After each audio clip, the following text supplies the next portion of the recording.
Audio clear है। Yes sir. Okay.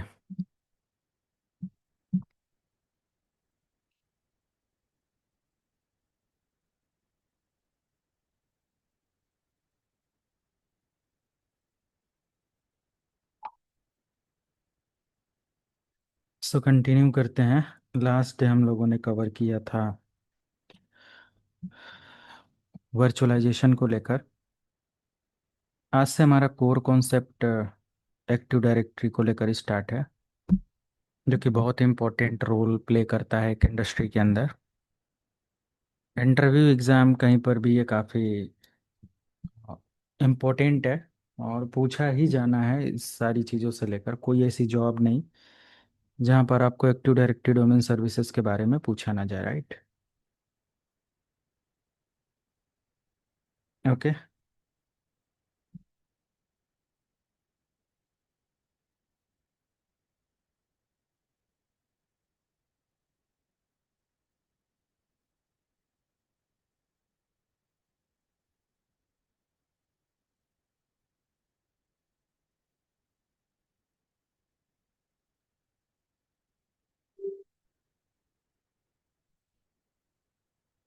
ठीक है। So, Active Directory Domain Services. What is Active Directory Domain Services? How does it work? And everything, okay? सारी चीज़ें cover करेंगे। और इसका लैब सेटअप जो है, सबसे पहले लैब के बारे में अगर देखें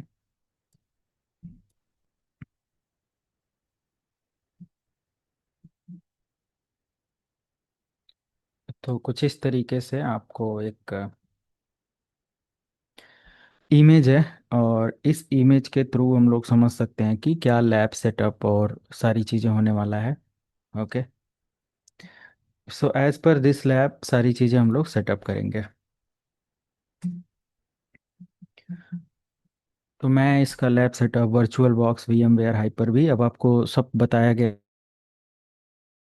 आप किसी पर भी इसकी लैब प्रिपेयर कर सकते हो। मेरे पास यहाँ पर एक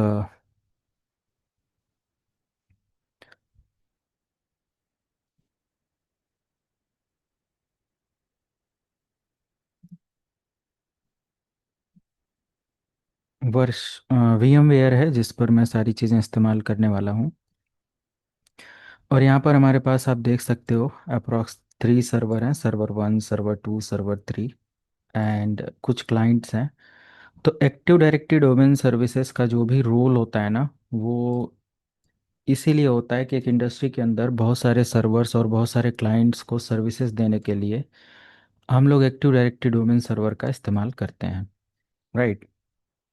जैसे मैं यहाँ पर एक और ऐसा कुछ इमेज सेटअप कर सकते हैं, बट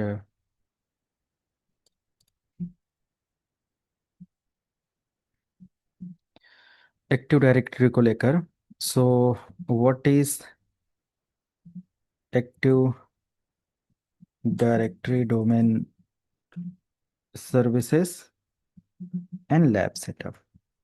एटलीस्ट आज ये 2 पॉइंट हम लोग यहाँ पर कवर कर लेंगे।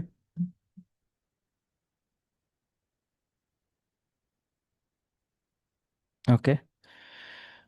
तो ये जो जी इमेज है इसी पर मैंने डिज़ाइन किया हुआ है।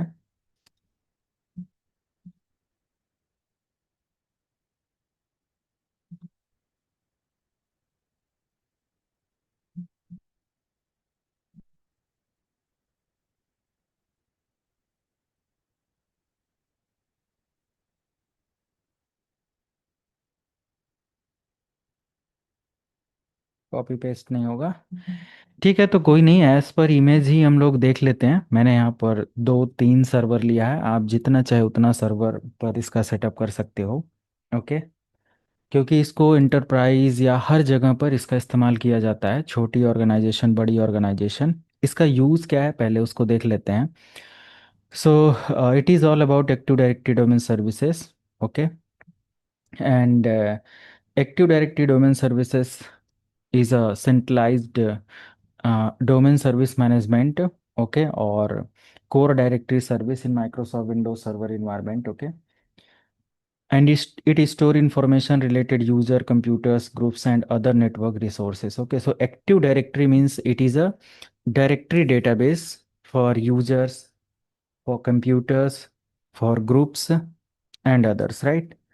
जो भी हमारे एक डोमेन इन्वायरमेंट में रिसोर्सेस होते हैं,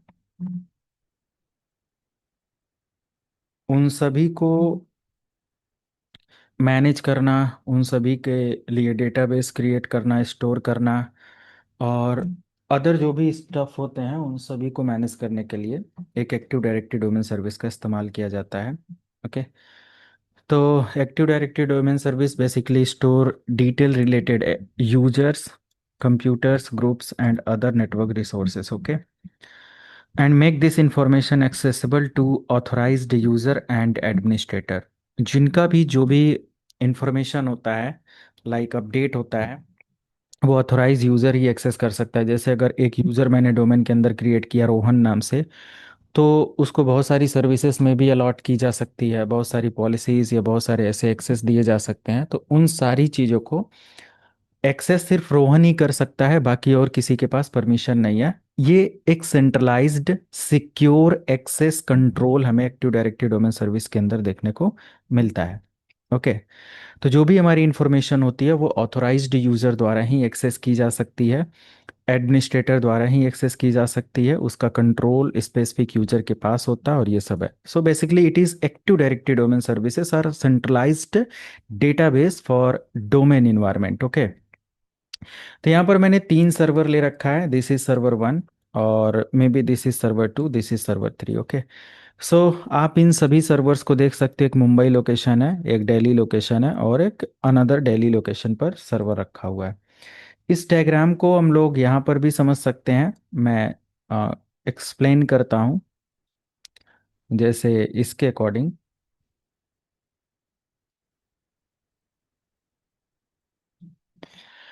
तो सबसे पहले मैंने एक सर्वर लिया हुआ है, और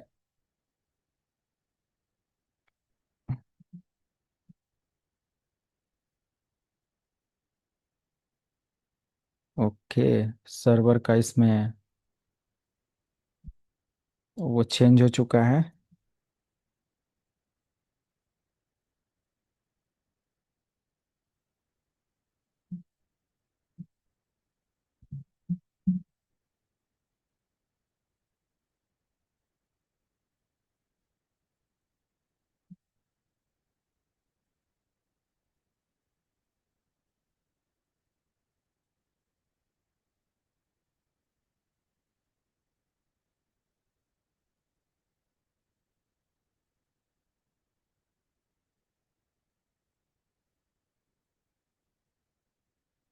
मैंने एक सर्वर ये ले रखा। ये भी प्लानिंग हम एक इन्वायरमेंट के अकॉर्डिंग ही करेंगे। जैसे फॉर एग्जांपल मेरा जो एक हेड ऑफिस है, जिसको हम एचओ लिख रहे हैं, हेड ऑफिस, और ये मान लिया कि हमारा दिल्ली लोकेशन पर है, और बहुत सारी ब्रांच ऑफिसेस या बहुत सारे ब्रांच हो सकते हैं जो कि अलग अलग लोकेशन पर हो सकते हैं। इस डोमेन का नेम है sequolive.local। ठीक है, कोई भी नेम हो सकता है।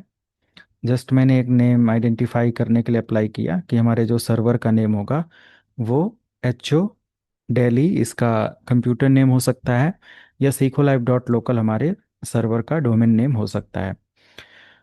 मैं बिल्कुल जीरो समझकर सभी लोगों को पढ़ा रहा हूँ या इसके इसके बारे में बता रहा हूँ। तो बिल्कुल एक इंडस्ट्री के अंदर जो वर्किंग सिनेरियो होता है उस चीज़ को लेकर करने वाले हैं, राइट? तो मान लिया कि ये है, और ये भी हो सकता है कि हमारा जो ऑफिस है या जो ऑर्गेनाइजेशन है ये अनदर कुछ लोकेशन पर है, जैसे कि डिफरेंट सिटी में हो सकता है।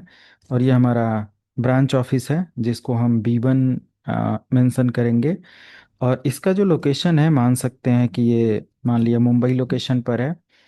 और एक और हम सर्वर ले लेते हैं, मान लिया कि हम इस सर्वर को यहाँ पर लॉगिन करते हैं, और ये ब्रांच ऑफिस 2 है, और इसका लोकेशन मान लिया कि अनदर कुछ भी लोकेशन हो सकता है, मे बी लाइक USA। ठीक है, तो अब ये अलग अलग ब्रांच है, बट इनका हेड सर्वर जो है, मेन ऑफिस जो है, मेन सर्वर जो है वो हेड ऑफिस दिल्ली लोकेशन पर है। ठीक है। कुछ इस तरीके से प्लानिंग है, पूरा इंफ्रास्ट्रक्चर का प्लानिंग अगर यहाँ पर समझ में रहेगा तो फिर जो थ्योरी में कराने की, क्योंकि बहुत ज़्यादा इसके अंदर छोटे छोटे पॉइंट्स हैं जिनको समझना है, तो डायग्राम अगर क्लियर रहेगा तो आगे की चीज़ें और अच्छे से हम क्लियर करा पाएंगे। ठीक है, तो ये हो गया। हम सबको पता है कि एक डोमेन प्रिपेयर करने के लिए, active directory domain infrastructure create करने के लिए हमें डोमेन नेम की ज़रूरत है। तो मैंने अपने हेड ऑफिस का नेम दे रखा है सीखो लाइव डॉट लोकल। और मेरा जो ब्रांच ऑफिस हो सकता है इसका एक नेम होगा, कुछ भी नेम हो सकता है, तो मैंने इसका B1.सीखो लाइव.लोकल कर दिया। ठीक है। तो इससे हम आइडेंटिफाई कर सकते हैं कि हमारा ब्रांच ऑफिस 1 है। और इसको हम यहाँ पर कर देंगे, लाइक B1 की जगह USA.सीखो लाइव.लोकल। ठीक है, USA.सीखो लाइव.लोकल। तो इससे हमें ये पता चल जाएगा कि ये हमारा, मतलब कि B2 है। और हम ये भी दे सकते हैं B2। ठीक है, B2 USA.सीखो लाइव.लोकल, कुछ भी XYZ नेम हो सकता है। Okay. And it is very very important to connect these all servers with the help of cloud service provider. So I think there is cloud. This is cloud. Maybe क्या cloud कुछ और है, ISP,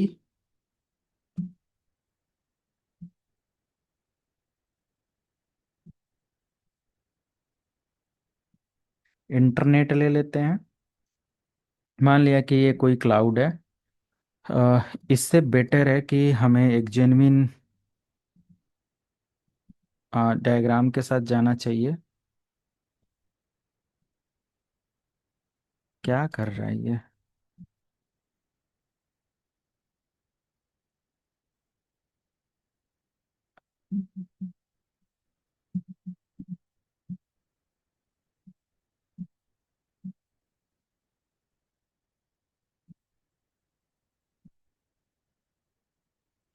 इतना बड़ा server है but cloud इसके अंदर ऐसा नहीं है।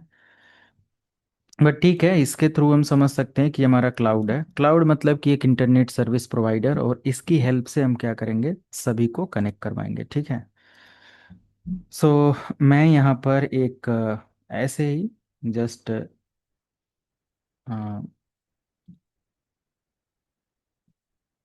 डेमो उससे क्लाउड क्रिएट कर देता हूँ।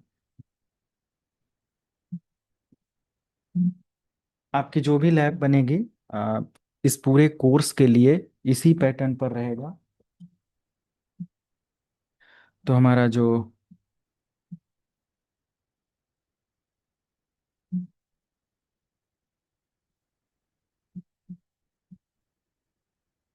ओके, जो सर्वर है ये स्पेसिफिक है क्लाउड। और ये हम बोल सकते हैं कि this is internet area. Okay, internet area. और इस इंटरनेट के साथ हमारी ये सभी सर्वर कनेक्टेड है। फॉर एग्जांपल मेरा ये भी सर्वर जो है इंटरनेट पर होगा, क्योंकि डिफरेंट डिफरेंट लोकेशन है। तो ये कहीं ना कहीं इंटरनेट और इसके साथ जुड़े होंगे, कहीं ना कहीं कनेक्टिविटी तो हमें करनी पड़ेगी ना, तभी तो ये सब अलग अलग लोकेशन पर हैं और एक दूसरे से कनेक्ट हो पाएंगे। राइट। तो जस्ट मैंने यहाँ पर इनका कनेक्शन कुछ इस तरीके से कर रखा है, और ये सर्वर हमारा ऐसे कनेक्ट है। राइट। तो इन सभी कंप्यूटर सिस्टम को, डोमेन्स को, जो भी हमारे डोमेन है, पहले तो हमें लोकेशन प्लान करना है। ओके। और फिर हमें इन सभी कंप्यूटर सिस्टम को, सभी सर्वर्स को एक डोमेन आईपी एड्रेस भी हमें प्रोवाइड करना है। तो आईपी एड्रेस प्रोवाइड करने के लिए हमें क्या करना पड़ेगा, सिंपल, मान लिया कि मेरा जो फर्स्ट सर्वर है उसकी आईपी मैंने दे रखा है 192.168 और 1.0। ये हमारा आईपी एड्रेस है। /24 बिट का मास्क लेकर हम चल रहे हैं। और इसका डीएनएस मैं ले लेता हूँ, because DNS is very very important. तो ये हमारा डीएनएस हो जाएगा इस सर्वर का। ओके। और डीएनएस जो भी हमने यहाँ पर अप्लाई कर रखा है, ये डीएनएस हम इन सभी डोमेन के लिए दे सकते हैं। या फिर हमारा अलग अलग डीएनएस जो भी सर्विस प्रोवाइडर का होगा वो, क्योंकि एक पब्लिक डीएनएस सर्वर होना चाहिए या एक ऐसा डीएनएस होना चाहिए जो हमारे नेटवर्क को डिस्कवर कर सके या होस्ट कर सके। डीएनएस के बारे में भी पूरा सेशन आपका लिया जाएगा, बताया जाएगा क्या है कैसे है। तो दूसरे सर्वर का मैंने एड्रेस दे रखा है, क्योंकि हमारा अभी ये एक लोकल इन्वायरमेंट में सारे सर्वर रखे जाएंगे, बट समझाने के लिए एक इंटरनेट सर्विस कैसे कनेक्ट करेगा वो जस्ट आपका पब्लिक वैन आईपी और इन सारी चीज़ों का पार्ट है। बट एक वर्चुअल मशीन में जब हम इन सभी सर्वर्स को इंस्टॉल करेंगे, दो तीन मशीनें एट अ टाइम, उनको कनेक्ट करने के लिए हमें एक नेटवर्क के अंदर लाना पड़ेगा। तो मैंने जस्ट यहाँ से 192.168.1.20 कर रखा है। /24 पर ये भी हमारा है, और इसका भी डीएनएस मैंने कर रखा है 192.168.10। This is all about DNS configuration. अब डीएनएस अगर आप सेम नहीं करेंगे अपनी वर्चुअल मशीन पर, तो एरर देखने को मिलेगा कि आपके जो भी क्लाइंट हैं या जो भी हमारे जो ब्रांच ऑफिसेस हैं वो हमारे डोमेन सर्वर को लॉगिन करने में या लॉगिन नहीं कर पा रहे हैं। ओके। तो in local environment it is very very important to configure proper DNS, but in while working in a public internet service, so you need to go with public internet configuration. Okay, like what is the public IP address configuration, what is the process actually, सभी को पता होना चाहिए कि कैसे क्या होता है, पब्लिक डीएनएस आईपी कहाँ से मिलता है, सर्विस प्रोवाइडर हमें कहाँ से आईपी देता है, वट एवर रेडी आइडिया होगा। अनदर हमारे पास एक थर्ड सर्वर है which is 192.168.1.30, and same network ID with DNS address which is 1.10। तो मैंने ये डीएनएस सभी के लिए 1.10 ले रखा है, because I want to setup complete lab with three branches. Okay, and I want to share the connection database information from one branch to another branch, okay, or from head office to branch office or branch office to head office, okay, easily. So that's why I am putting the same DNS address for each servers, okay। तो सभी server को मैंने यहाँ पर similar ये सारी चीज़ें करके एक सेटअप कर रखा है।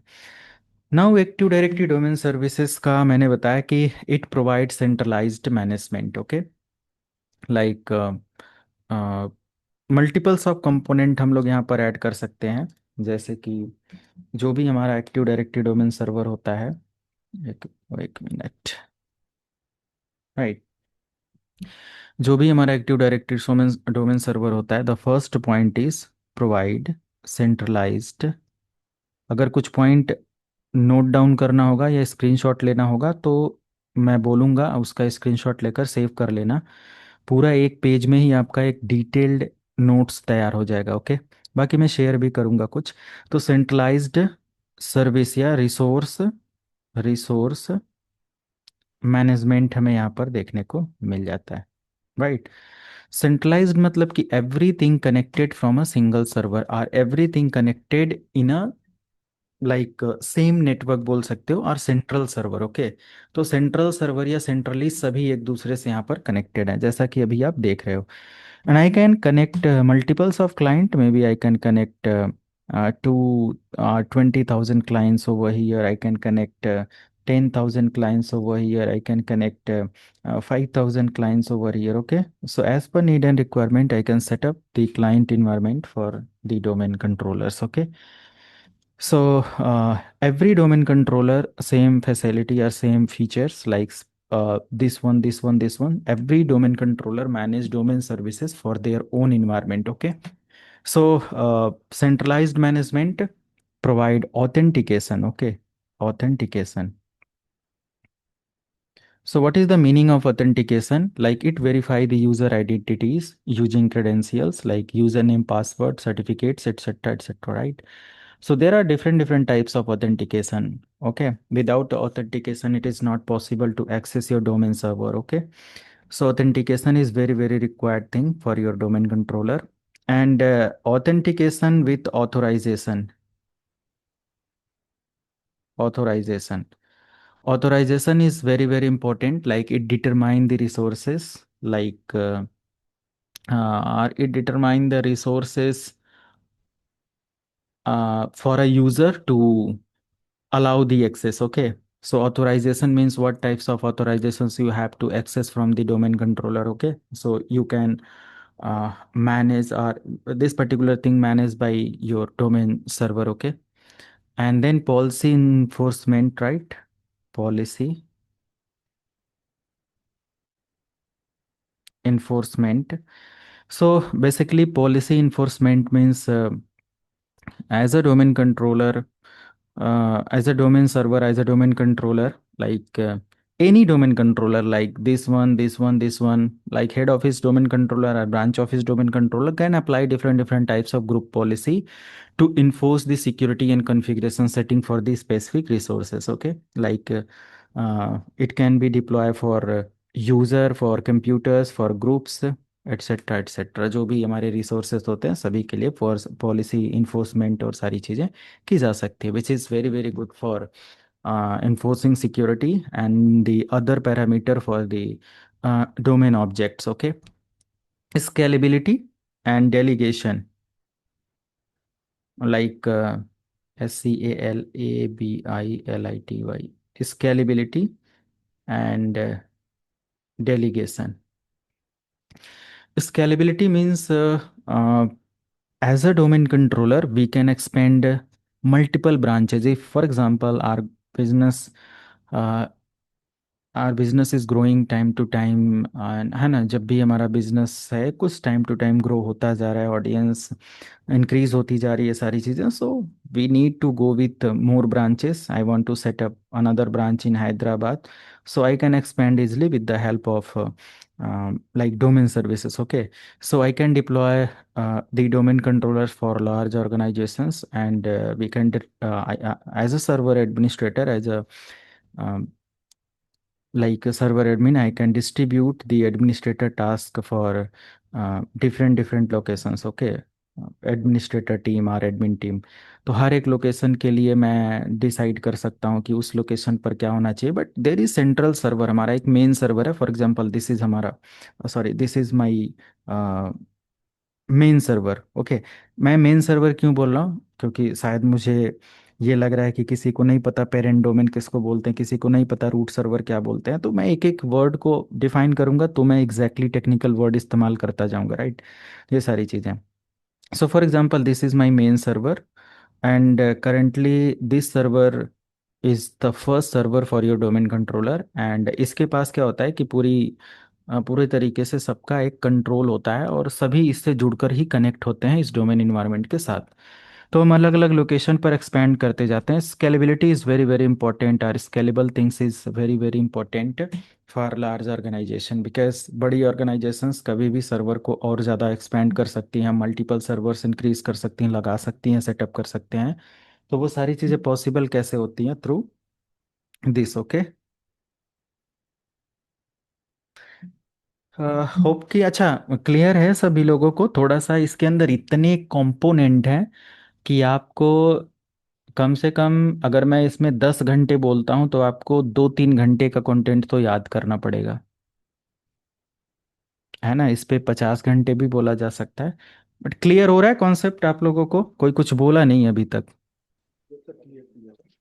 Yes sir, clear. Okay. But आप लोगों में से एक नेम कल भी मुझे दिखा था, बंसी लाल करके, तो मुझे शायद किस नाम से आपने इंक्वायरी लिया था? हाँ, बंसीलाल के नाम से लिया था सर। यहाँ पर नेम डेट, इसमें जो एक्सेल सीट हमारे पास है एडमिशन का, उसमें बंसीलाल नाम से है ही नहीं. आप एक बार हेलो लिखेंगे क्या व्हाट्सएप पर? किस नाम नंबर से इंक्वायरी किया था हमने?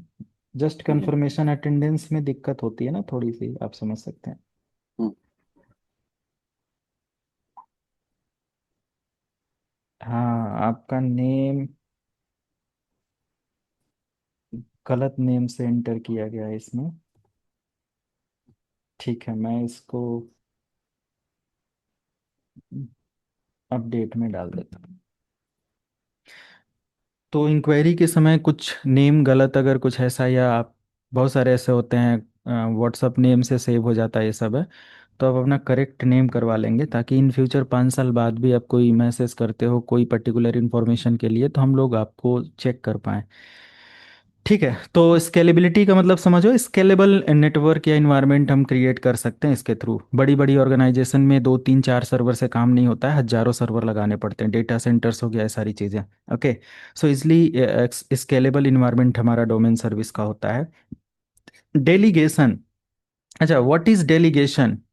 ये एक नॉर्मल वर्ड है, not a technical in server domain environment की, इसी में आप समझोगे। But what is delegation basically, normal delegation क्या होता है? सर बेसिकली चीज़ों को मैं डेलीगेट करना, रोल्स वगैरह को, मतलब मेन, जैसे डीसी में कोई भी रोल्स होंगे, डीसी के थ्रू हम रोल्स को डेलीगेट कर सकते हैं other DC, other other locations पर। राइट।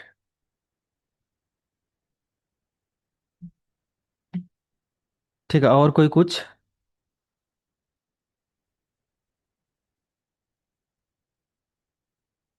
ठीक है, सही बताया इन्होंने कि हम लोग कुछ डेलीगेट कर सकते हैं फॉर अदर रिसोर्सेस।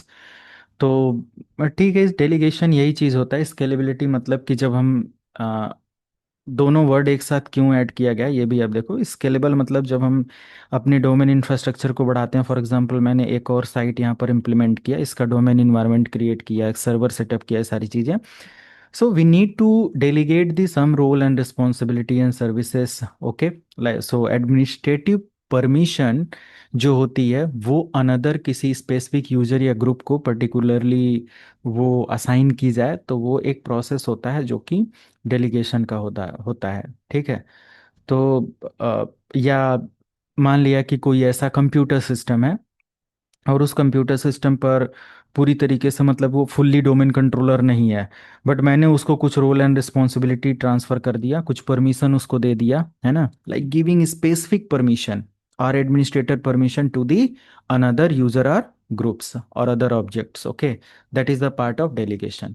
ओके, यानी कि वो हमारे उस लेवल के प्रिविलेज का पार्ट नहीं है। जैसे हमारे घर में कोई मेहमान आ जाए, या कोई पर्टिकुलर पर्सन हमारे फ्रेंड सर्कल में है, तो मैंने उसको कुछ परमिशन एक्स्ट्रा दे रखा है कि तुम ये काम कर सकते हो। या ऑफिस में 50 लोगों का ग्रुप होता है, तो मैनेजर क्या करता है, वो कुछ ऐसे पर्सन को उसमें हायर कर देता है कि आप इन लोगों के लिए टीम लीडर का काम करोगे, मतलब स्पेसिफिक उसको कुछ परमिशन डेलीगेट करी गई है एडमिनिस्ट्रेटिव प्रिविलेज के भी आप पर, एडमिनिस्ट्रेटिव परमिशंस, है ना, to the another users or group. Okay, so यानी कि वो पूरी तरीके से एडमिन नहीं है, बट हाँ उसके बिहाफ पर कुछ और उसको एडमिन लेवल की प्रिविलेज मिली है।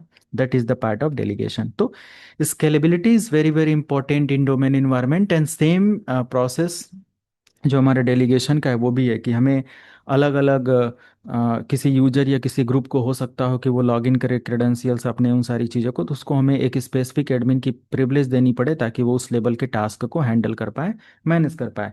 So it depends on your requirement कि हमारे डोमेन में किस तरीके से डेलीगेशन और सारी चीज़ें होती हैं।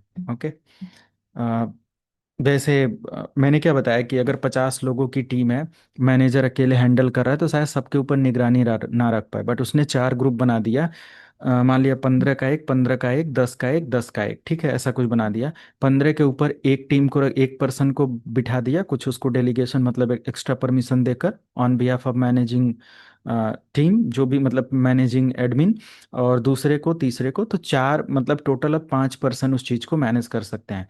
जो भी हमारे अदर 4 पर्सन है ऑन बिहाफ ऑफ मैनेजर, जो भी टास्क एडमिनिस्ट्रेटिव प्रिविलेज उसको दिया गया होगा, उस बेस पर वो एक्शन ले सकते हैं। तो इससे क्या होगा, स्मूथनेस, है ना, रिड्यूस वर्कलोड, इम्प्रूव सिक्योरिटी, है ना, लाइक डिपार्टमेंटल कंट्रोल, ये सारी चीज़ें वहाँ पर होती हैं। तो एक डोमेन इंफ्रास्ट्रक्चर पूरी तरीके से प्रॉपर वर्कलोड के साथ या प्रॉपर उसके वर्कलोड को, सर्विसेज को मैनेज किया जा सकता है। होप यू अंडरस्टैंड कि ये डेलीगेशन और सारी चीज़ों का होता है। तो क्योंकि डेलीगेशन स्केलेबिलिटी बहुत बार आगे चल के आएगा, तो इस चीज़ को ध्यान रखना कि as a like server admin in active directory domain services, like admin can allow or give some specific administrative permission to the another user and group. Okay, तो वो चीज़ हम अलाउ कर सकते हैं। अदर मल्टीपल कंपोनेंट होते हैं हमारे active directory domain services में, जैसे कि अभी करंट में मैं यहाँ पर दिखाऊं तो ये हमारा जो पहला सर्वर होता है, कुछ वर्ड मैं यहाँ पर ले लेता हूँ, लिखता हूँ, जैसे कि एक रूट सर्वर होता है। तो रूट हमारा जो प्राइमरी सर्वर होता है, रूट मतलब पहली जड़ होती है ना किसी भी पेड़ की। तो इस इंफ्रास्ट्रक्चर के अंदर जो हमारा फर्स्ट सर्वर है that is known as root server, ऐसा हम यहाँ पर कर सकते हैं। तो basically this is root server. और इट में भी पेरेंट सर्वर, ये हमारा क्या हो सकता है, पेरेंट डोमेन हो सकता है। पेरेंट डोमेन मतलब, पेरेंट मतलब कि एक तरीके का लाइक गार्जियन है ना। तो पेरेंट डोमेन या फिर रूट सर्वर या फिर मेन सर्वर या फिर हमारा ये जो होता है ये प्राइमरी डीसी इसको बोल सकते हैं, प्राइमरी डोमेन कंट्रोलर है ना, या फर्स्ट डोमेन कंट्रोलर। तो ये जो पहला सर्वर होता है ये हमारा रूट सर्वर या ऐसा कुछ होता है। फिर हम लोग दूसरे सर्वर को यहाँ पर बोल सकते हैं, ये हमारे क्या होते हैं, चाइल्ड सर्वर्स होते हैं या चाइल्ड डोमेन्स होते हैं। चाइल्ड डोमेन मतलब कि चाइल्ड डोमेन या डोमेन की एक हायरार्की हम लोग समझ सकते हैं, डोमेन हायरार्की और हायरार्की वटेवर।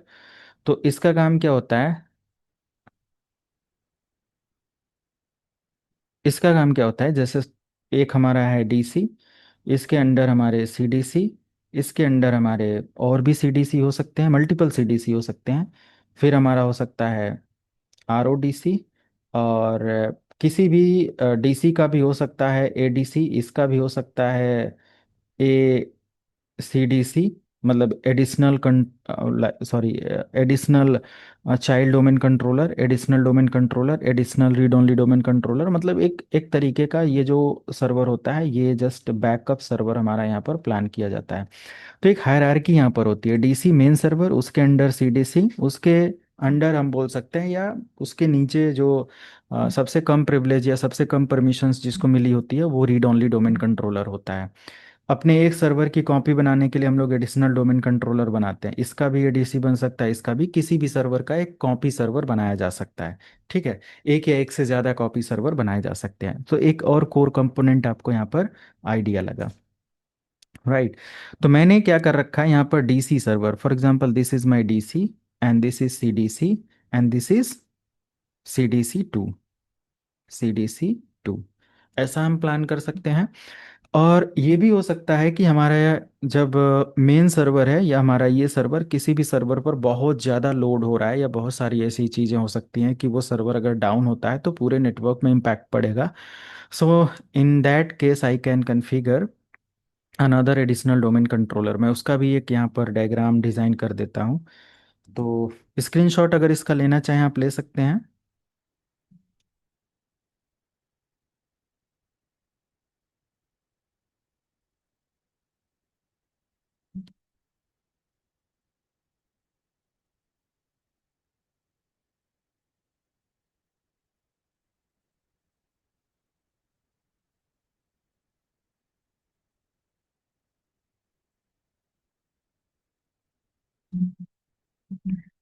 हो गया होगा, ठीक है। तो एक और सर्वर मैं यहाँ पर इम्प्लीमेंट करता हूँ, फॉर एग्जांपल मैं एक एडिशनल डोमेन कंट्रोलर। तो एडिशनल डोमेन कंट्रोलर हमारा क्या होता है, एक तरीके का कॉपी सर्वर हो सकता है, किसी भी डोमेन का ये एडिशनल सर्वर या एडिशनल डोमेन कंट्रोलर बनाया जा सकता है। तो मैं एक एडिशनल डोमेन कंट्रोलर क्रिएट करता हूँ अपने हेड ऑफिस का, ठीक है। तो ये हमारा हो जाएगा एडीसी फॉर एचओ। इसका नेम क्या होगा, नेम जो हमारा होगा सेम नेम से होगा, सीखो लाइव डॉट लोकल, क्योंकि हमारा एक शैडो सर्वर है, कॉपी सर्वर है। और इसका जो आईपी एड्रेस होगा 192.168 एंड 1 डॉट, अभी तक हमने 20 10 और 30 इस्तेमाल कर रखा है, इसका 40 कर देते हैं, स्लैश सेम नेटवर्क। और एक डीएनएस सर्वर हम इसको इस्तेमाल करेंगे as a 10, this is my DNS server. तो ऐसा कुछ प्लानिंग करते हुए मैं इसको as a additional domain controller बना लेंगे या इसको समझेंगे। तो ये क्या करेगा, ये भी हमारा इसी सर्वर के साथ कनेक्ट हो जाएगा। ओके, किसी के साथ ये कनेक्ट हो जाएगा। एंड एक तरीके का ये हमारा backup, okay, this is my backup, backup server हम लोग इसको बोल सकते हैं, बैकअप डोमेन, ठीक है। तो ये हमारा बैकअप हो जाएगा। और अगर हम उसी ऑर्गेनाइजेशन में कनेक्ट कर रहे हैं तो इसको हम डायरेक्टली कनेक्ट करके ऐसा कुछ सेटअप कर सकते हैं। तो क्या होगा इन केस, ये जो डोमेन होता है इसको हम लोग बोलते हैं एज ए एडीसी सर्वर। ये हमारा हो जाता है डीसी, ये हमारा हो जाता है सीडीसी, ये हमारा हो जाता है सीडीसी। ठीक है। तो एक ऐसे हायरार्की क्रिएट होता है। अब मान लिया कि फॉर एग्जांपल मैं एक ब्रीफ करता हूँ कि हमारे इस यूएसए डिपार्टमेंट में, ऑर्गेनाइजेशन में, इस मेन सर्वर पर मैं नहीं चाहता कि कोई भी आके कुछ भी चेंजेस करे ये सारी चीज़ें। तो हम एक ऐसा मतलब कि रिमोट सर्वर अप्लाई कर सकते हैं किसी स्पेसिफिक लोकेशन के लिए। मैं एक ऐसा सर्वर इम्प्लीमेंट कर सकता हूँ अनदर किसी रिमोट लोकेशन के लिए, और it is known as RODC, read only domain controller. तो इसका क्या पर्पज़ होगा, या रीड ओनली डोमेन कंट्रोलर का क्या मतलब होगा, यहाँ पर मैं इसको कनेक्ट करूँगा अपने किसी भी इसके साथ, किसी का भी मैं बना सकता हूँ रीड ओनली डोमेन कंट्रोलर। तो RODC क्या करेगा बेसिकली, रीड ओनली परमिशन के साथ, लाइक रीड ओनली परमिशन के साथ ये हमारे डोमेन इन्वायरमेंट में वर्क करेगा। आईपी एड्रेस सिमिलर प्लान करेंगे हम लोग, है ना। जैसे कि इसका आईपी एड्रेस हमारा हो जाएगा 192.168.1.50/24 and 192.168.1.10। This is my DNS। Okay. तो ऐसा कुछ मैं सेटअप कर सकता हूँ ताकि प्रॉपर तरीके से सबकी आ, सभी सर्वर या डोमेन का एक्सेसिबिलिटी रहे। क्लाइंट्स या यूज़र वगैरह जो भी हमारे होते हैं, या क्लाइंट्स में हम कुछ भी डोमेन या कुछ भी इस्तेमाल कर सकते हैं। जैसे कि हम अपना एक डेस्कटॉप ले सकते हैं। For example this is my, अच्छा, इस सॉफ्टवेयर का आइकन सब कुछ आई थिंक इधर ही कुछ दिनों में अपडेट हुआ है। मैं डेली इस्तेमाल करता हूँ बट पहले ऐसा नहीं था। So I can connect this client with this domain environment, okay? And this is my client one। और ये Win10 या कोई भी क्लाइंट हो सकता हो कि यहाँ हज़ारों क्लाइंट हो सकते हो अलग अलग क्लाइंट ऑपरेटिंग सिस्टम का इस्तेमाल करते हुए। यहाँ पर हज़ारों क्लाइंट हो सकते हैं, यहाँ हो सकते हैं, यहाँ हो सकते हैं, कहीं पर भी हो सकते हैं। राइट। तो ये सारी चीज़ें हैं। होप कि एक प्लानिंग इंफ्रास्ट्रक्चर की समझ में आई होगी, आप लोगों को आइडिया लगा होगा।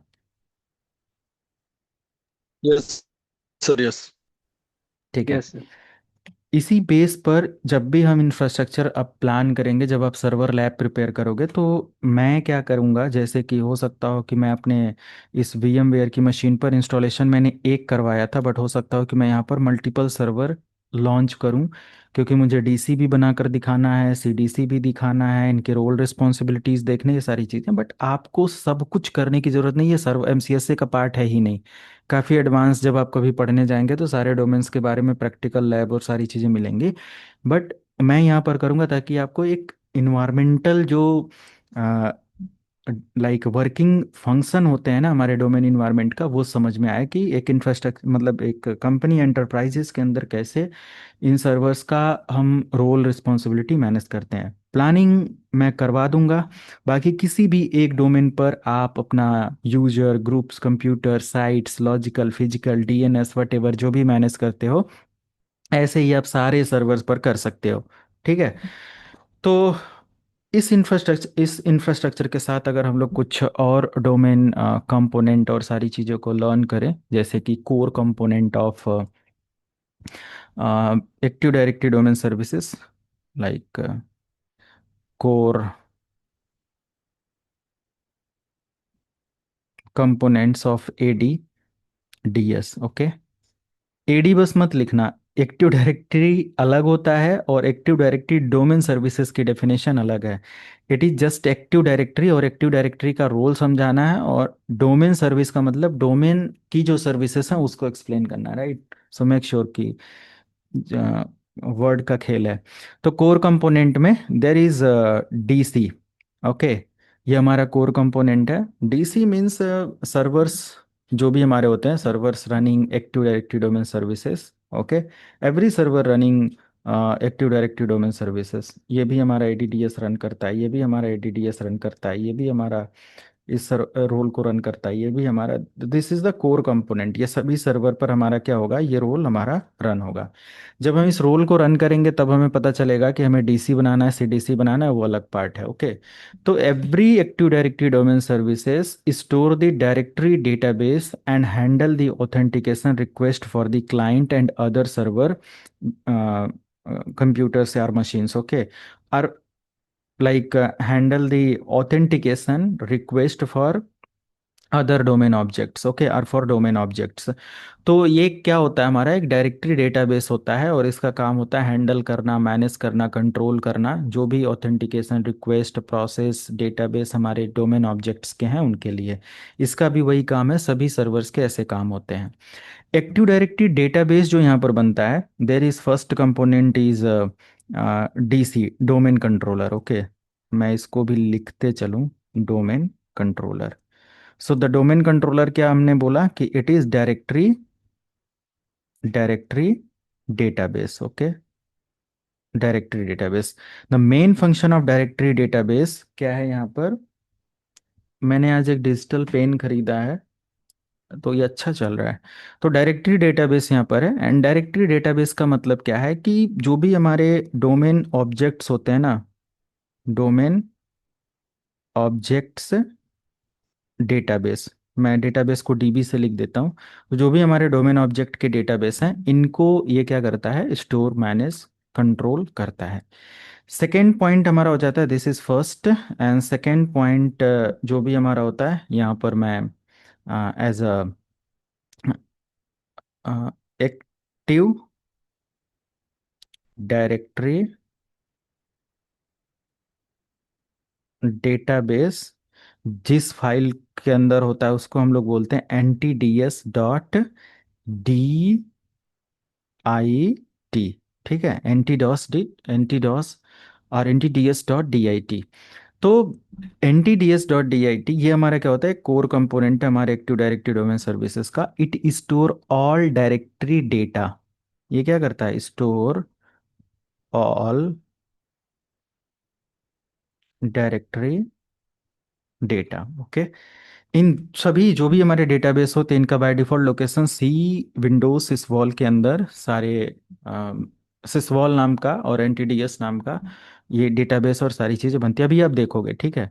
तो स्टोर डायरेक्टरी डेटा लाइक, किस टाइप का डायरेक्टरी डेटा, लाइक यूज़र, ठीक है, अकाउंट्स, यूज़र अकाउंट्स जो भी हमारे होते हैं इनके जो भी पासवर्ड अपडेट होते हैं, ग्रुप इन्फॉर्मेशन जो भी होती है ग्रुप के बारे में, एंड उसके जो मेंबरशिप्स होते हैं और ये सारी चीज़ें। And the third point is schema, right, the third point is schema. Schema exactly क्या है, एक तरीके का एक एट्रीब्यूट और set of rule, set of rule और इंस्ट्रक्शंस बोल सकते हैं कि define the type of object, है ना, कि ये एक रूल या एक पैरामीटर डिसाइड करके रखा है कि किस टाइप का ऑब्जेक्ट है। तो schema define the define the type of sorry,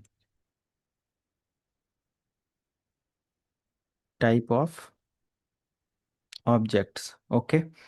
जैसे कि ये यूजर है, ये ग्रुप है, क्या प्रिंटर है, ओके, जो भी ऐसा कंपोनेंट है, and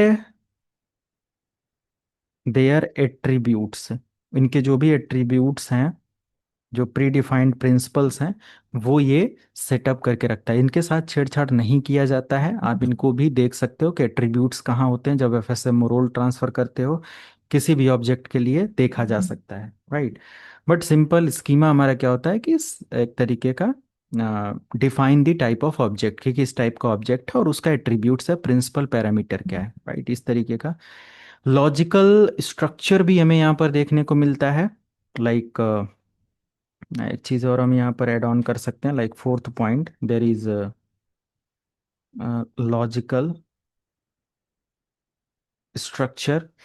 and in logical structure, logical मतलब कि काल्पनिक नहीं बोलेंगे, लॉजिकल मतलब कि इन फिजिकल इन्वायरमेंट जो भी हम लॉजिकल कम, अभी अच्छा मैं क्लियर करा देता हूँ लॉजिकल एंड फिजिकल कंपोनेंट के बारे में। बट लॉजिकल कुछ स्ट्रक्चर्स होते हैं जिसके अंदर हमारा आ जाता है डोमेन्स। तो मैंने अभी आपके सामने एक पूरा का पूरा इंफ्रास्ट्रक्चर दिखाया, एक लॉजिकल इन्वायरमेंट मैंने जस्ट यहाँ पर आपको दिखाया। तो डोमेन्स हमारा हो जाएगा logical group of object, okay, logical group of object, जिसके अंदर हमारे सीखो live dot local, branch one dot सीखो लाइव डॉट लोकल, ये सब हमारे एक लॉजिकल डोमेन्स पैरामीटर हैं। लॉजिकल इन्वायरमेंट में हमारा ट्री आ जाता है। ट्री हमारा क्या होता है कि डोमेन की हायरार्की का जो कलेक्शन होता है ना, मल्टीपल डोमेन्स का जो कलेक्शन होता है, वो ट्री होता है। जैसे कि ये हमारा पूरा का पूरा अगर देखा जाए तो एक फॉरेस्ट है ना। जैसे कि हमारा टॉप लेवल डोमेन है, this is top level domain main server, और इसके साथ मल्टीपल ट्री और ये सब कनेक्टेड हैं, तो ऐसे को बोला जाता है फॉरेस्ट। ओके।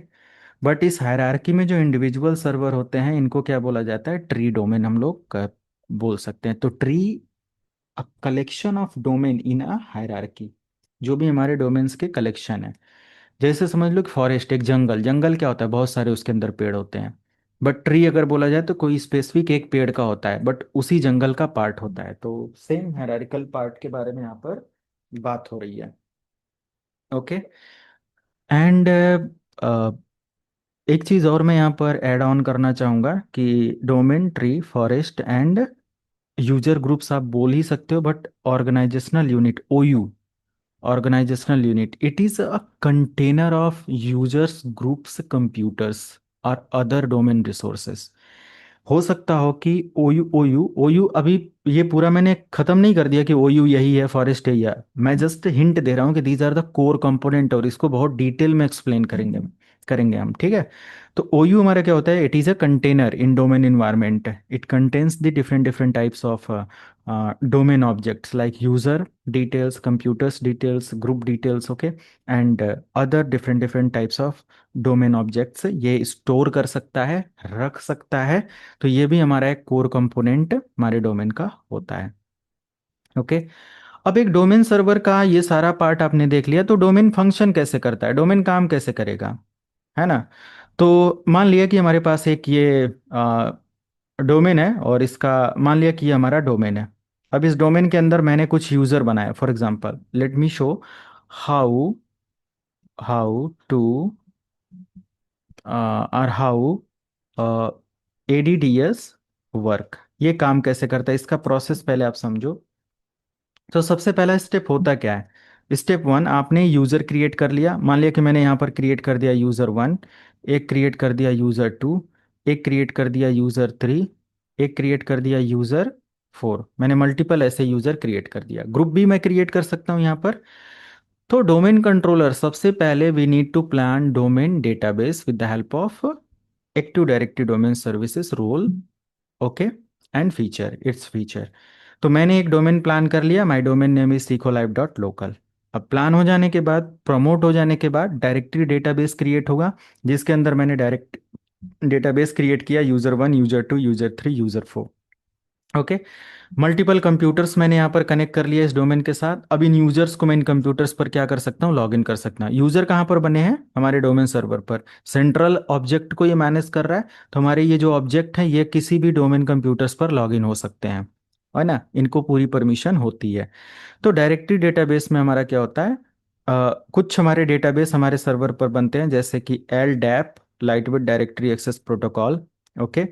तो जब भी हमारे डेटाबेस की क्वेरी होती है, मान लिया ये यूज़र लॉगिन करने की कोशिश कर रहा है, तो ये हमारे डोमेन के ऊपर एक रिक्वेस्ट भेजेगा। हम गूगल पर, जीमेल पर, यूट्यूब पर, कहीं पर भी जब लॉगिन करते हैं, तो कंसोल के अंदर या ब्राउजर के अंदर हम एक रिक्वेस्ट इनपुट करते हैं कि हमारा यूज़र नेम ये है, हमारा पासवर्ड ये है। वो डिटेल्स हमारे सर्वर को इनपुट में जाता है, मतलब सर्वर उसको गेट सेट वट एवर वो सारी चीज़ें, और आउटपुट उसका प्रोवाइड करता है। तो वो वैलिडेट होता है पहले कि ये यूज़र ने सही पासवर्ड दिया या नहीं, यूज़र ने सही यूज़र नेम दिया या नहीं।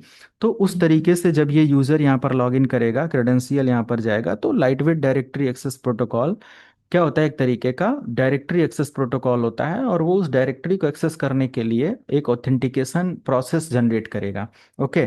तो फिर यहाँ से हमारा क्या हो जाता है, ऑथेंटिकेशन स्टार्ट हो जाता है। ऑथेंटिकेशन में कि भाई यहाँ से जैसे ही यूज़र ने ट्राई किया यूज़र वन यहाँ पर लॉगिन करने का, उसका एक ऑथेंटिकेशन क्वेरी यहाँ पर आएगा हमारे सर्वर के पास, और यूज़र ने जो भी क्रेडेंशियल इंटर किया, मे बी यूजर ने पासवर्ड 123 दिया, कुछ भी ऐसा दिया, तो और यूजर नेम कुछ दिया, उस यूजर नेम और उस पासवर्ड का वैलिडिटी, यूजर नेम और पासवर्ड का जो भी वैलिड क्रेडेंशियल है वो है या नहीं, ये हमारा सर्वर डिसाइड करता है through different different protocols like LDAP, Kerberos, बहुत सारी ऐसी चीजें होती हैं। तो डीसी हमारा क्या करता है, वेरीफाई करता है। और कर्बरोस वेरीफाई किसके थ्रू करता है, ऑथेंटिकेशन प्रोटोकॉल तो हमारा एलडैप है, बट वेरिफिकेशन के लिए यहाँ पर क्या होता है, KV5 कर्बरोस, KERBEROS कर्बरोस, आपको दिखाया जाएगा। कर्बरोस प्रोटोकॉल्स हमारे डोमेन इन्वायरमेंट के अंदर वर्क करता है, which verify the DC parameter की, sorry, which verify the parameter are the input details are information by user, कि हाँ ये यूजर ने क्रेडेंशियल सही डाला है नहीं डाला है। ऑथेंटिकेशन प्रोटोकॉल्स वैलिडेट होने के बाद वेरीफाई होगा, कर्ब्रोस वेरीफाई करके अगर लगता है उसको कि हमारा जो डोमेन है, हमारा जो ऑब्जेक्ट है हमारे डोमेन के अंदर सही इंफॉर्मेशन दिया है, यूजर नेम पासवर्ड उसका सही है, तो हमारा क्या होगा, एक्सेस ग्रांटेड कर दिया जाएगा विथ फुल परमिशन, जो भी उसको परमिशन होगी। तो ये कुछ प्रॉपर परमिशन के साथ होता है, ऐसा नहीं कि कोई भी हमारे डोमेन के साथ लॉगिन कर लेगा, कोई भी हमारे डोमेन के साथ एक्सेस कर लेगा, ऐसा होता है। क्लियर है? ये भी एक कंपोनेंट का पार्ट है हमारे इसी सर्वर का। समझ में आया सबको? जी सर। Yes sir. ओके। तो अब मेरा क्वेश्चन करने का मन कर रहा है और आप लोग इसका आंसर करेंगे।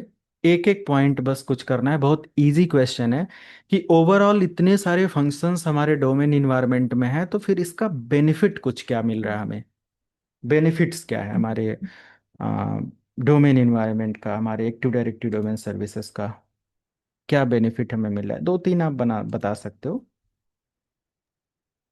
सर बेनिफिट इसका फर्स्ट ऑफ ऑल तो यही होगा सर, इन केस हमारा कोई भी, सो राइट नाउ हमारे इस एनवायरनमेंट के अंदर काफी सारे डिसीज हैं।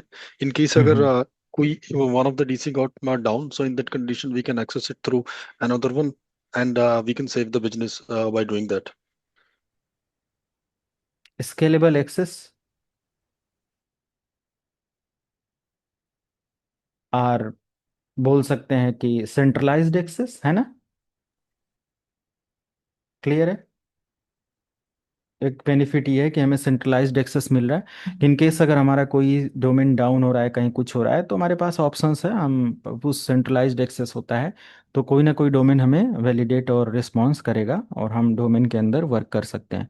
ठीक है, इस पॉइंट पर मैंने जस्ट ये दोनों पॉइंट मिक्स करके रखा कि यस, स्केलेबल और सेंट्रलाइज्ड मैनेजमेंट हमें देखने को मिलता है ना? और कुछ?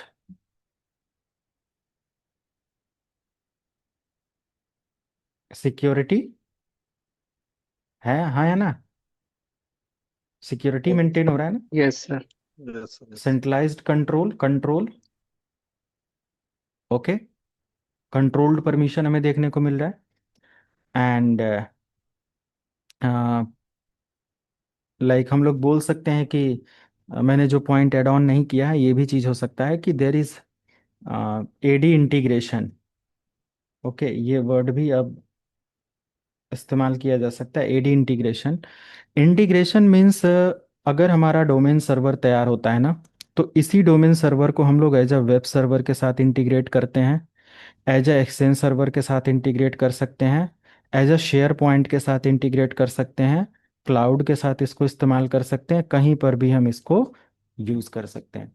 तो ये सारी चीज़ें या ये सभी बेनिफिट हमें देखने को मिलते हैं। ओके, एक वर्ड मैंने अभी यहाँ पर लॉजिकल का कंपोनेंट या फिजिकल कंपोनेंट कुछ ऐसा नाम लिया था, मैं उसको आइडेंटिफाई करवा देता हूँ या डिफाइन करता हूँ कि कुछ कंपोनेंट्स हमारे डोमेन इन्वायरमेंट में होते हैं, जैसे logical and physical.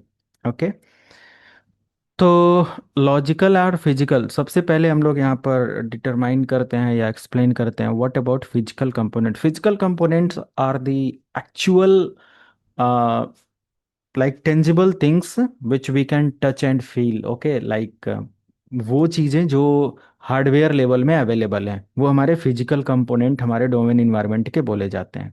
Okay, the physical component are the actual hardware and the network infrastructure, okay, जो भी हमारा नेटवर्क इंफ्रास्ट्रक्चर एक्चुअल हार्डवेयर है वो हमारा क्या होगा, एक फिजिकल कंपोनेंट होगा। तो एक फिजिकल कंपोनेंट में हम लोग बोल सकते हैं कि लाइक, एक minute,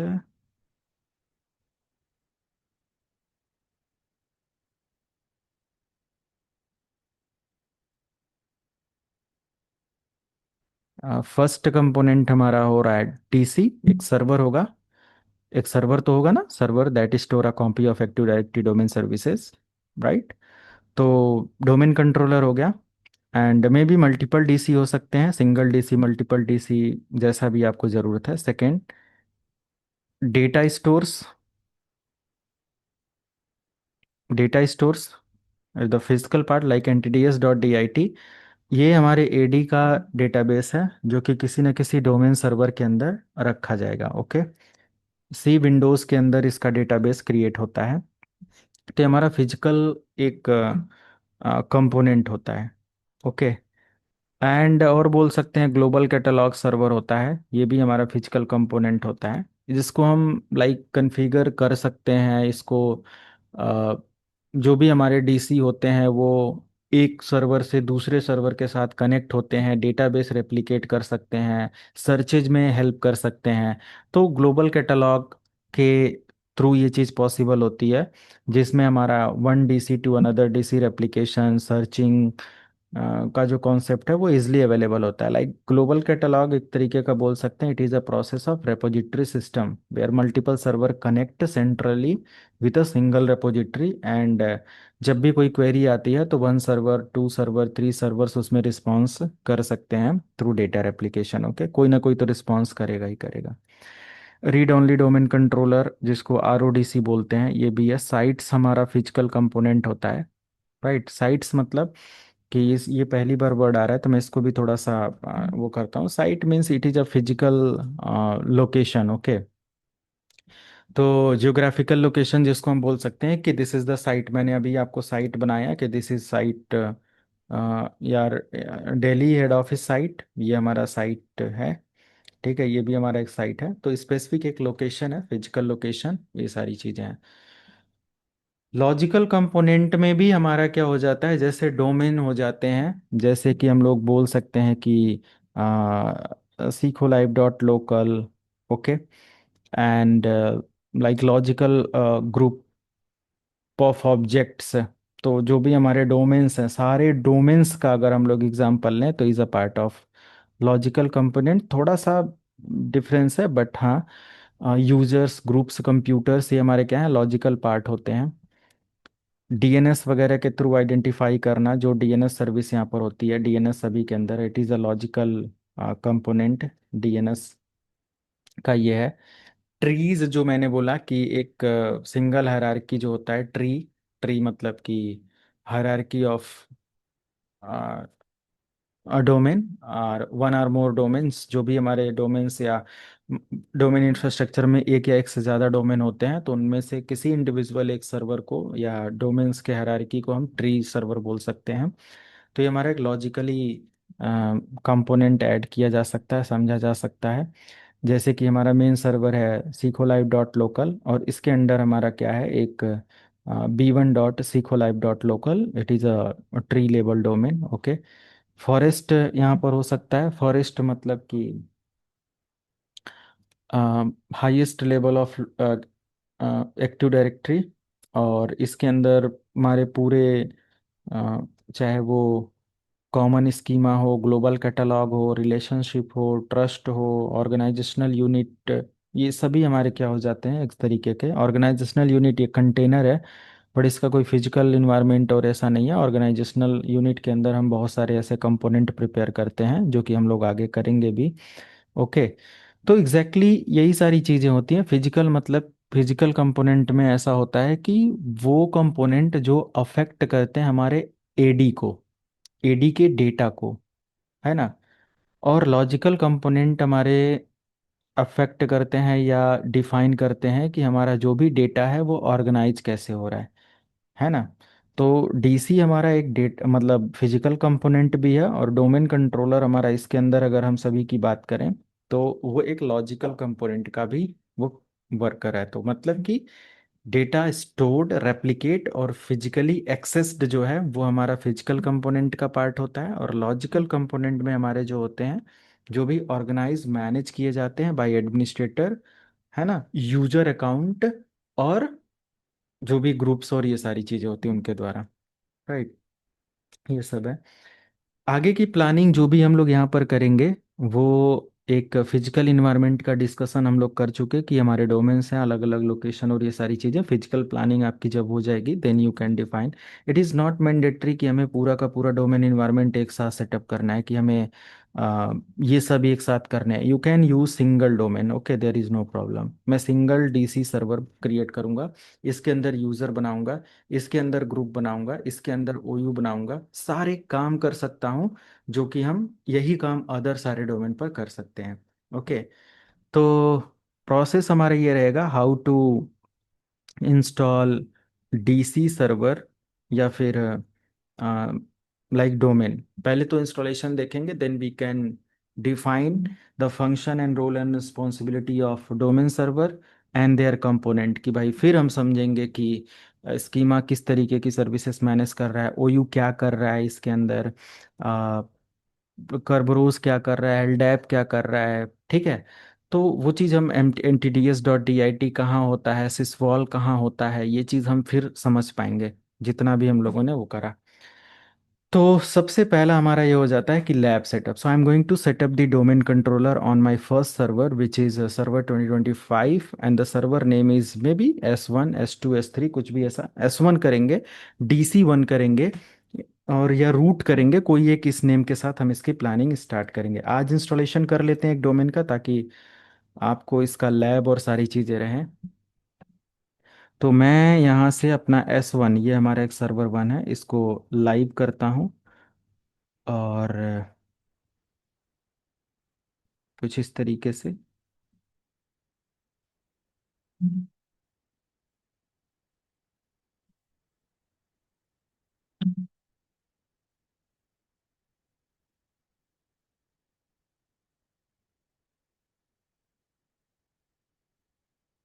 okay, so this is my domain controller, okay, not domain controller, server operating system.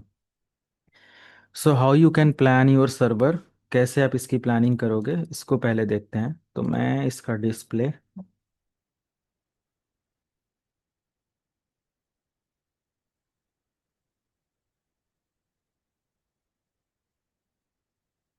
ये हमारा सर्वर है, इसका नेम डीसी है, और इसका आईपी एड्रेस 1.10 है।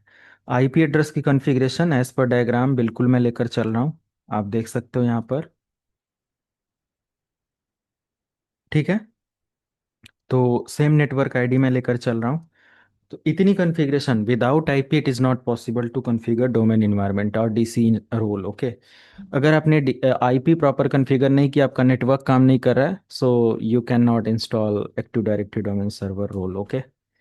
सो पहले आपको अपना नेटवर्क प्रॉपर तरीके से एक्टिव कर लेना है, यूज़ कर लेना है, अपना टाइम लोकेशन टाइम जोन सब कुछ आप ओके रखो, then you can start installation, okay. ये सारी चीज़ें फिर आप प्लान कर सकते हो। एंड एक स्नैपशॉट लेकर आप रख लेना, ताकि इन केस अगर कोई एरर आती है, कुछ आगे प्रॉब्लम आती है, so you can easily recover your server, okay. ये सारी चीज़ें हैं। तो सबसे पहले मैं यहाँ पर क्या करूँगा, डीसी या डोमेन कंट्रोलर को इंस्टॉल करना स्टार्ट करूँ, सॉरी, इंस्टॉलेशन स्टार्ट करूँगा, ओके। तो फर्स्ट पॉइंट हम यहाँ पर ले लेंगे,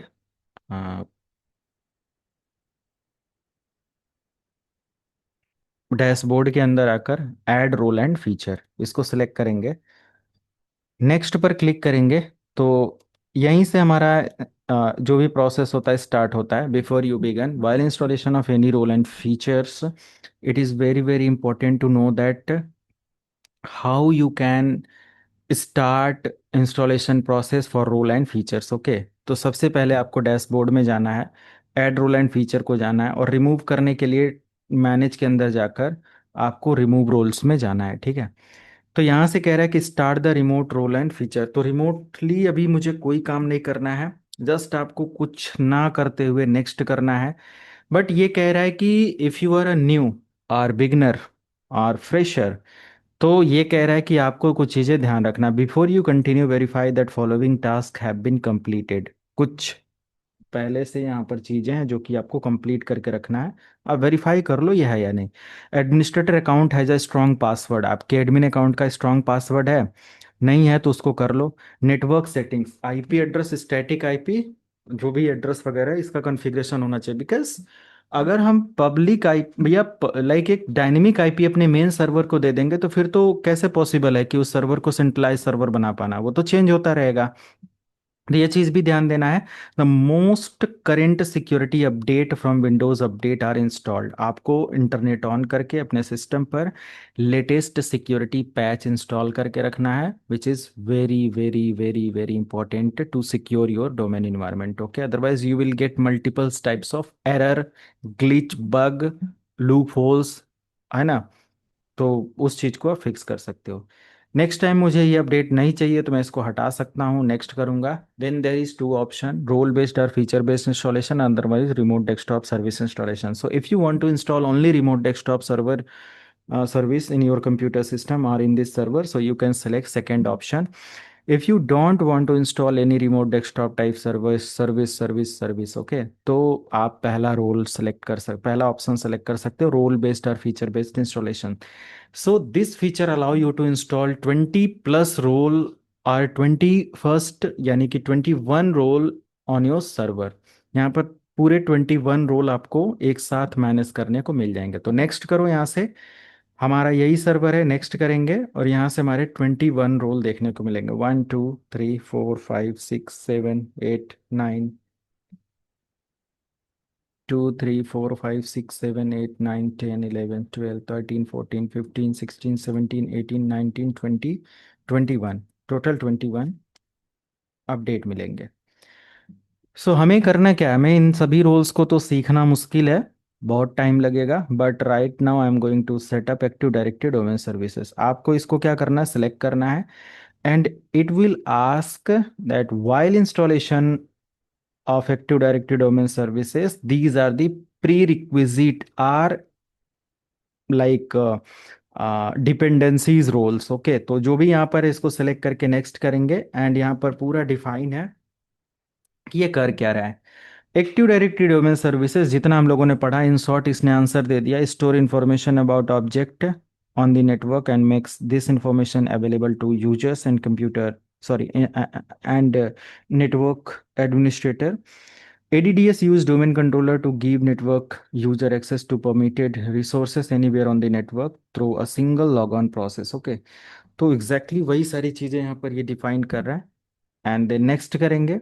नेक्स्ट करेंगे, कुछ फीचर यहाँ से सेलेक्ट करना है तो कर सकते हो, बट ऑलरेडी ये कंप्लीट सेलेक्ट कर लेता है स्टार्टिंग में ही। Restart is very very important to install the active directory domain services, तो रीस्टार्ट कर लेंगे, नेक्स्ट करेंगे और फाइनली ये प्रोसीड करेगा। तो सिंपल ये एक्टिव डायरेक्टरी रोल को इंस्टॉल करने का तरीका है। अभी मैंने डोमेन इंस्टॉलेशन नहीं किया है, ये जस्ट एक्टिव डायरेक्टरी इंस्टॉल हो रहा है, मतलब एक्टिव डायरेक्टरी डोमेन सर्विस का रोल इंस्टॉल हो रहा है। इसके बाद हम लोग इंस्टॉल करेंगे डोमेन कंट्रोलर।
बस आज यही रोल इंस्टॉलेशन करके एंड करेंगे।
Okay done.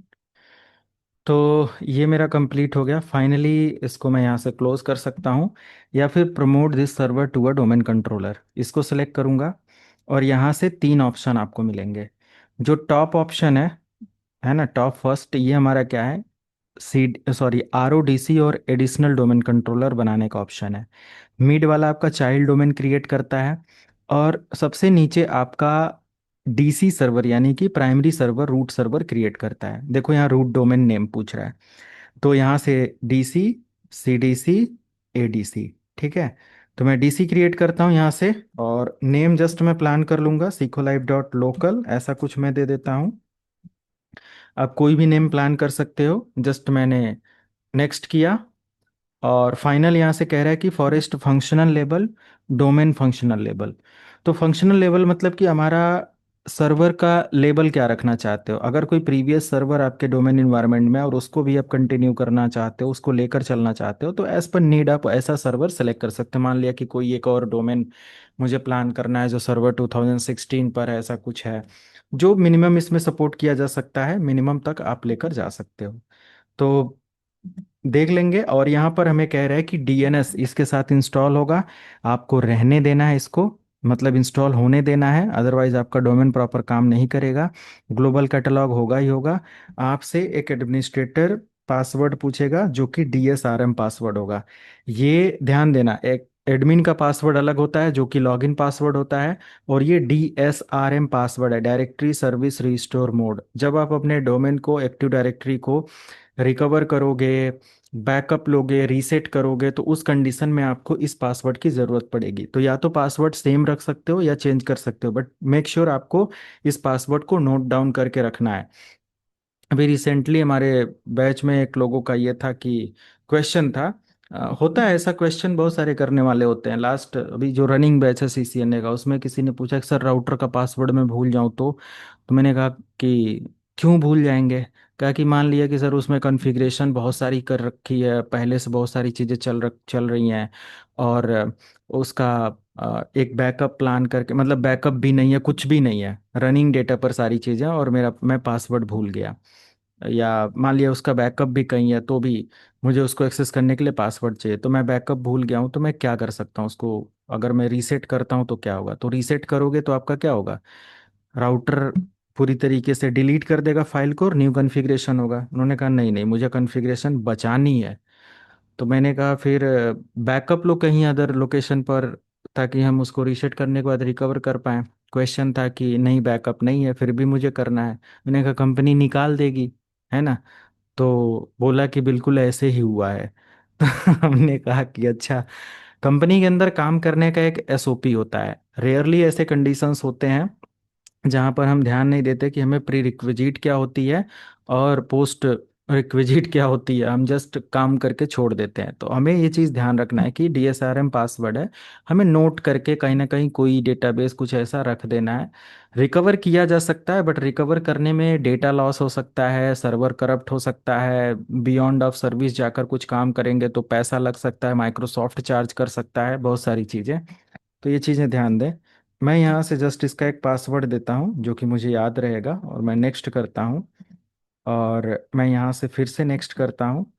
Net BIOS name, आपके डोमेन का पहला नेम नेट बायोस नेम होता है। बाकी आप खुद ही कर लोगे, इसमें कुछ और आगे पूछेगा ही नहीं टफ। नेक्स्ट करना है।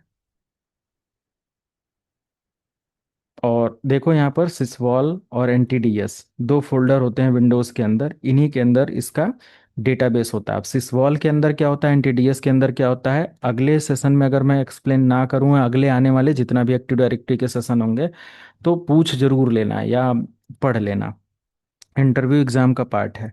नेक्स्ट करेंगे, और जी डिटेल्स जो भी मैंने कॉन्फ़िगर किया वो ये सब है। और अगर इसका स्क्रिप्ट चाहिए तो ये स्क्रिप्ट रख सकते हो, फाइल में जाके सेव एज करो। डेस्कटॉप पर मैं इसको क्या करता हूँ, सेव कर देता हूँ। किस नाम से, DC, सेव कर दिया। कभी भी मैं इसको पावर सेल के थ्रू रन करके इसका इंस्टॉलेशन कमांड के थ्रू कर सकता हूँ। तो यही जस्ट स्क्रिप्ट यहाँ पर बन के आ जाती है। नेक्स्ट करेंगे, हमारा इंस्टॉलेशन स्टार्ट हो जाएगा। ठीक है, किसी को कोई क्वेश्चन। डोमेन सभी लोग बना लेना, वीडियो रिपीट में देख लेना। और